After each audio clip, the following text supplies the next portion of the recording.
Hello everyone, my name is Regina and welcome to my channel. Today we are hanging out playing with some Tjmaxx makeup as well as chit-chatting about a book that I read by Dr. Caroline Leaf called Think and Eat Yourself Smart. And if that sounds like something you're interested in, stay tuned.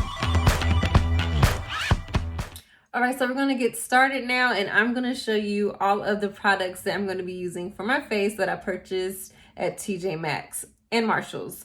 The foundation I'm going to be using is the Beauty Blender Bounce Liquid Whip Longwear Foundation in the shade 3.35 Warm. The Becca Skin Love Brighten and Blur Primer. My Milk Translucent Powder in Medium. First Aid Beauty Hello Fat Bendy Avocado Concealer in the shade 3. I have a Cover FX Dewy Spray. And I have some makeup brushes that I found at Tjmaxx and Marshall's. From Marc Jacobs, the Face One brush, Sephora Pro Flawless Airbrush, Sephora Pro Featherweight Blending, and the Pro Precision Powder by Sephora. We're gonna go ahead and speed through this process.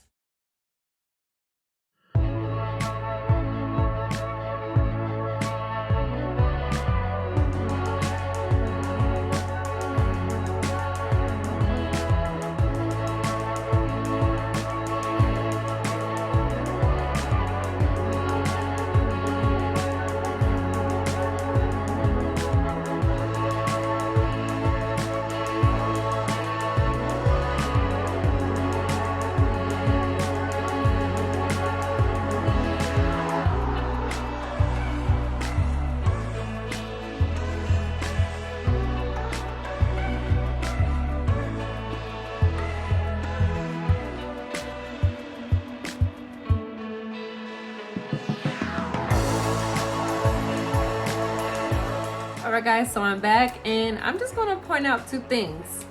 One, my earring was hanging. It wasn't on when I was putting my foundation.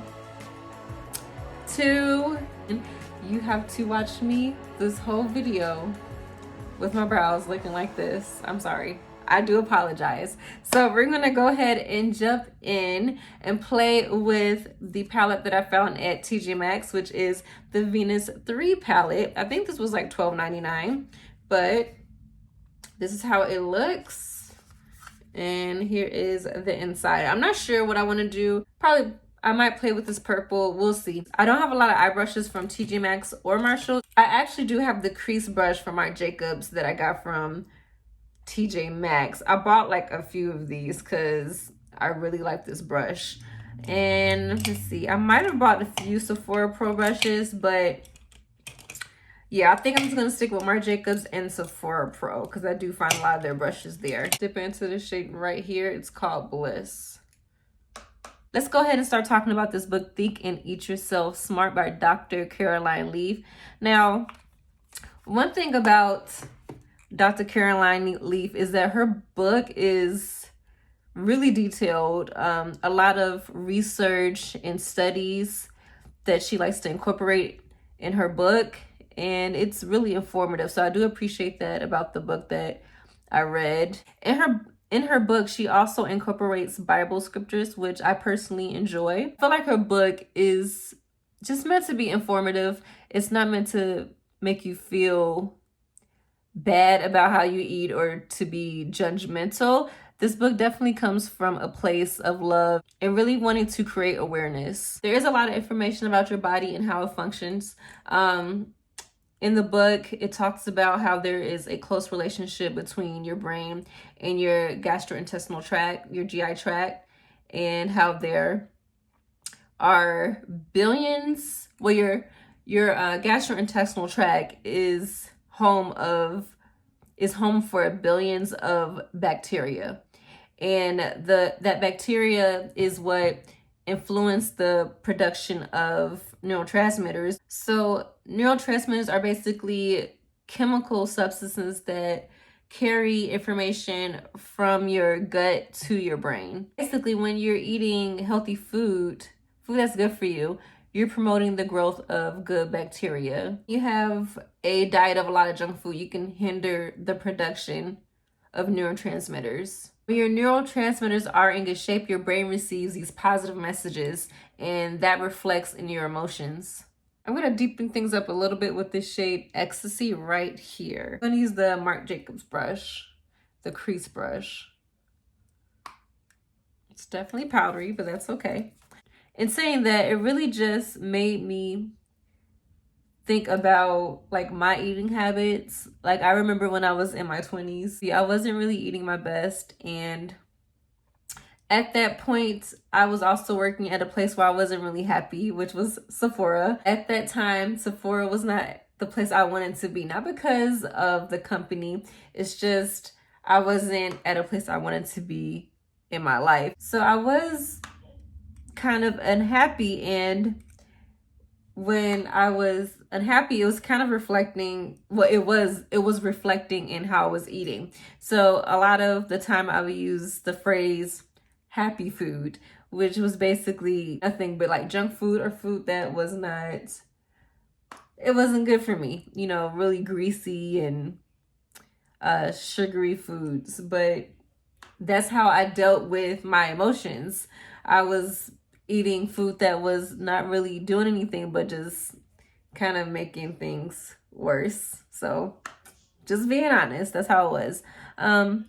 Eventually things did change. As I got older, I did learn about myself, about my eating habits, and you know, I'm not perfect. You guys see me here eating cookies and treating myself and going to restaurants because I do like to treat myself, but it's something that I do in moderation. I don't constantly eat like that on an everyday basis. That's something I can't do because my body would definitely feel it. It'd be like, wait a minute, something's not right. You're not treating me right.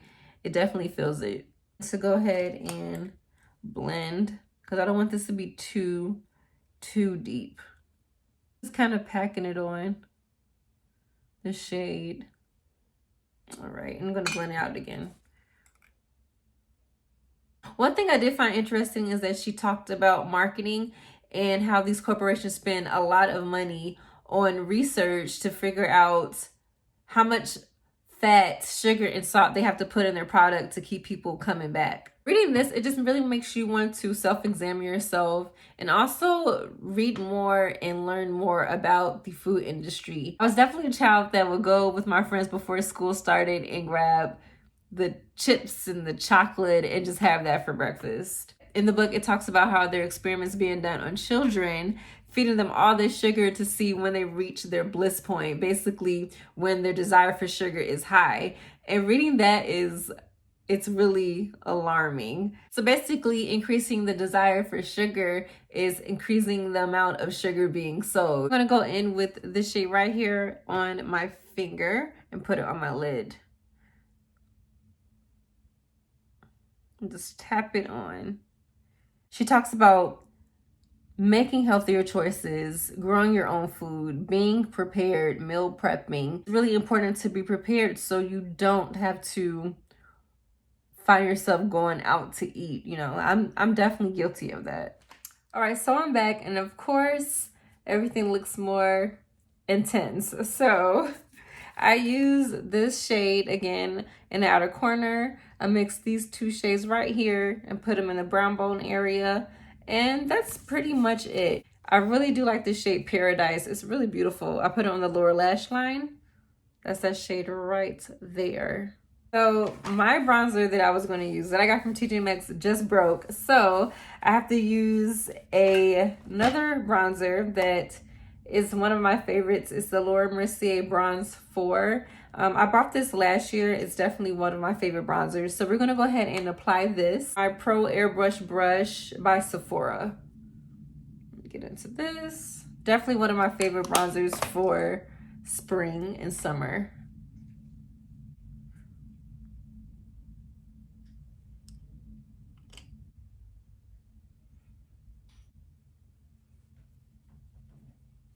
NARS Exposed Cheek Palette. So I have this, have I had this for a year? Maybe a year, almost a year. But you can find a lot of NARS cheek palettes at Tjmaxx and Marshalls. I recently found maybe a newer holiday one, but if you want a cheek palette from NARS, definitely keep your eyes open at TJ Maxx. Grab this middle one right here. That's Barley making noise. What are you doing, Barley? I'm just gonna pat and then blend it.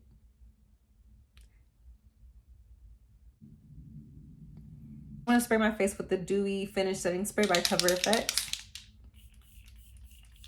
I'm gonna try the Becca Shimmery Skin Perfector in Champagne Pop for the first time. So it's a mini. And I'm gonna take a Sephora Pro highlighting brush and dip into here. Oh wow, that's pretty. Ooh, now I see why people like this champagne pop business. This is a mini lime crime lippy in the shade Emerald, I believe. It is a lip blaze butter. Beautiful everyday shade. Pretty much could probably use this with any eye look. Let's wrap this video up. And The Think and Eat Yourself Smart by Dr. Caroline Leaf. I really enjoyed reading this. There's so many chapters in here. Some of the chapters are called Mindset and Meal, The Meeting of the Minds, Toxic Schedules and Television, Twin Enemies of Our Minds. To eat gluten or not to eat gluten, that is the question. Confused emotions, destructive behaviors. So it's just so much information in here. I didn't want to give you any spoilers, just my thoughts here and there about the book. I personally really enjoyed reading this. I'm definitely going to read this book again. She also has some healthy recipes in the back of the book that you can enjoy as well. Alright guys, that completes this video. I hope you enjoyed it. If you're not subscribed, go ahead and hit that subscribe button, like and comment, and I'll see you in the next one.